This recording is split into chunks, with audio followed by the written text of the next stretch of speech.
ওরাও কিন্তু ফেলে দিল জলটাকে। আর এই বাচ্চাগুলো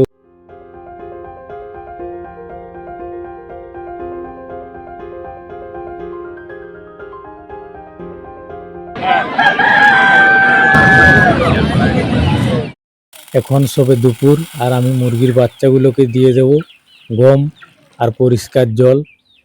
আর খাবারটা আমি এখন ওদের দিয়ে দিচ্ছি। আর দেখো খুব সুন্দরভাবে ওরা খাওয়াও শুরু করে দিয়েছে, মানে অপেক্ষায় ছিল আর কি খাবে বলে। বুঝতেই পারছো ওদের আনন্দটা দেখে।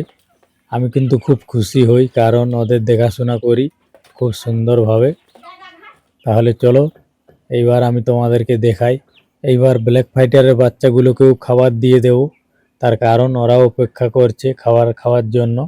তবে হ্যাঁ, এই বাচ্চাগুলোর জন্য কিন্তু আমি একটা শুধুমাত্র প্লাস্টিকের, মানে ওই যে ডাব্বার ঢাকনাগুলো হয় ওইগুলোতেই খাবার দিয়েছি, কোনো ভালো পাত্র নেই। সেই জন্যই আমি ওদের ওই প্লাস্টিকের ঢাকনাটাতে খাবার দিয়ে দিয়েছি। দুজনে মিলে খাওয়াও শুরু করে দিয়েছে। তবে হ্যাঁ, ভালো করে ভিডিওটা দেখলে তোমরা বুঝতে পারবে ওই যে বাচ্চাগুলো, আমি যখন ওই দেশি বাচ্চাগুলোকেও মানে জলটা দিয়েছিলাম, ওরাও কিন্তু ফেলে দিল জলটাকে। আর এই বাচ্চাগুলোও ফেলে দিল। ঠিক করে দেখলেই বুঝতে পারবে, তোমরা যদি ভালোভাবে দেখে থাকো প্রথম থেকে ভিডিওটা, তাহলে লক্ষ্য করলে বুঝতে পারবে ওরা কিন্তু মানে যে আমি বাটিতে করে জল দিয়েছিলাম সেটা ফেলে দিয়েছি।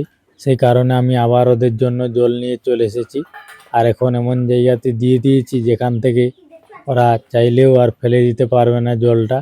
তার কারণ মানে ওই যে বাঁশের টুকরোটা রয়েছে ওইটাতে আটকা পড়েছে, যে কারণে ওরা জল খেতে পারবে, কিন্তু বাটিটাকে আর ফেলে দিতে পারবে না। আর মানে জায়গাটা নোংরাও হবে না।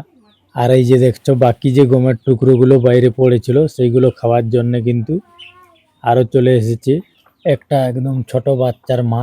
ওই যে দেখতে পাচ্ছ বাইরে যে গমের টুকরোগুলো পড়েছিল সব কিন্তু খেয়ে নিচ্ছে। আর জায়গাটা পরিষ্কারও করে দিতে হবে, তার কারণ বাইরেটা নোংরা থাকলেও কিন্তু খুব অপরিষ্কার লাগে। আর হ্যাঁ, পরের ভিডিওতে আমি অবশ্যই এই ধাড়িটার যে ছোট ছোট বাচ্চাগুলো সেগুলোকেও দেখাবো। তাহলে চলো আজকের ভিডিও এই পর্যন্ত। ভিডিও ভালো লাগলে চ্যানেলটাকে অবশ্যই সাবস্ক্রাইব করে রাখো।